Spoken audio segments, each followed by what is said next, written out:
Bonjour Facebook. J'ai tellement de la drôle de musique avant de me connecter avec vous autres, fait que j'ai décidé d'en laisser un petit bout. Donc, comment allez-vous en cette nouvelle lune plutôt intense de mon côté en tout cas? Je sais pas vous comment vous allez. S'il y en a qui se connectent avec moi ou qui écoutent en replay, vous me direz comment était votre journée. Franchement, pour moi, ça a été particulier. J'avais l'impression que tout mon corps était en train de processer de l'information. Donc, plus je voulais me mettre en action pour faire quelque chose, plus le corps freinait et ralentissait dans le processus pour intégrer je ne sais quoi encore. Mais franchement, à ce point que j'ai dû faire une petite sieste à un moment donné pendant la journée, ce qui fait très peu partie de mes habitudes.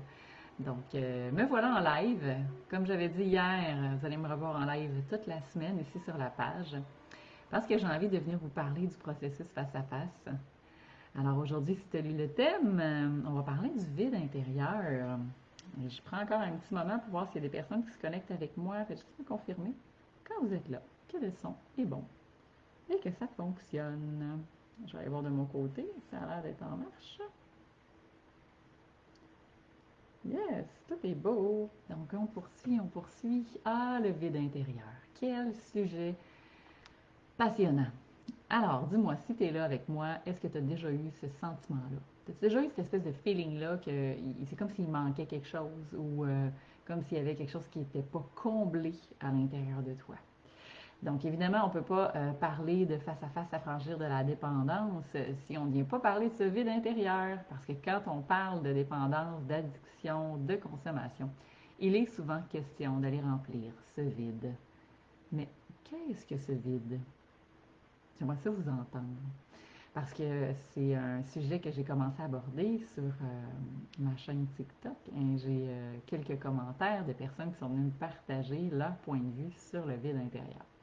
Alors, commence par me dire en commentaire, quand tu es là, quand tu écoutes, est-ce que ça te parle? Est-ce que toi, tu as déjà vécu ça à un moment donné dans ta vie, ce sentiment-là de vide intérieur? Quand ça s'est présenté, est-ce qu'il y avait une phase, une transition de vie particulière que tu as observée? Moi, j'ai le goût de vous l'amener sur le plan non seulement émotionnel aujourd'hui, mais surtout au niveau du plan énergétique. Parce que ce que je vous dis là, c'est plutôt dans l'invisible, dans l'intangible. Par contre, ce que je sais, c'est que ça va réellement se manifester concrètement dans la matière. Ça part du principe que rien ne se perd, rien ne se crée. Donc, quand il y a des espaces de vide, le vide n'aime pas le vide. Donc, il va avoir toujours tendance à se remplir d'autres choses. Donc, quand vibratoirement, énergétiquement, vous avez cet état-là de fréquence en vous, vous allez, sans vous en rendre compte, inconsciemment, comme si c'était plus fort que vous, avoir le besoin ou la nécessité de venir remplir avec autre chose. Et là, évidemment, le choix de ce autre chose est quand même très pertinent. C'est là que les comportements au niveau parfois alimentaire vont s'inscrire. C'est-à-dire que les gens vont avoir un genre de vide, un manque à l'intérieur d'eux, donc ils peuvent avoir l'impression que se nourrir physiquement, ça va vraiment les soulager. Toutefois, quand c'est un vide d'un point de vue de l'âme vibratoire, parce qu'il manque de lumière, parce qu'il manque d'énergie, parce qu'il manque de nourriture sur le plan vibratoire de l'âme, vous allez pouvoir remplir avec toutes sortes de choses. Ça ne remplira jamais réellement ce vide-là. Donc ça, c'est une chose. Ça se peut que ça se remplisse autrement. Hein? On est bon pour s'occuper avec toutes sortes de stratégies, toutes sortes de faux semblants. Moi, j'appelle ça l'étourderie, j'appelle ça s'étourdir, se stimuler mentalement, que ce soit à travers, évidemment, les réseaux sociaux, que ce soit à travers des activités concrètes, donc dans le faire. Donc, quand on veut retourner à l'espace de ce vide-là à l'intérieur pour aller le rencontrer, ça demande de s'arrêter. Et c'est là que souvent le défi, on le rencontre. Et moi, la première, là, je lève ma main ici là, aujourd'hui, ça m'a vraiment amené, l'état physique m'a amené à ralentir pour pouvoir aller explorer et aller visiter. OK, qu'est-ce qui se passe? Qu'est-ce que je suis en train de processer en ce moment qui fait que physiquement, là, c'est vraiment plus lourd? Donc, évidemment, c'est comme ça qu'on va aller chercher les réponses à l'intérieur de soi.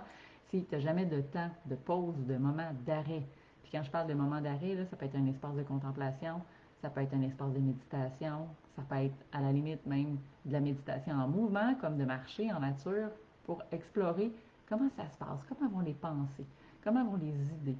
Donc, on est très bon pour se remplir aussi d'occupation mentale. Si vous me comprenez, vous lèverez la main ici. Moi, je suis excellente pour me trouver des compensations pour m'occuper l'esprit. Donc, Je t'invite à m'écrire, toi, ce vide-là, tu penses qu'il provient d'où?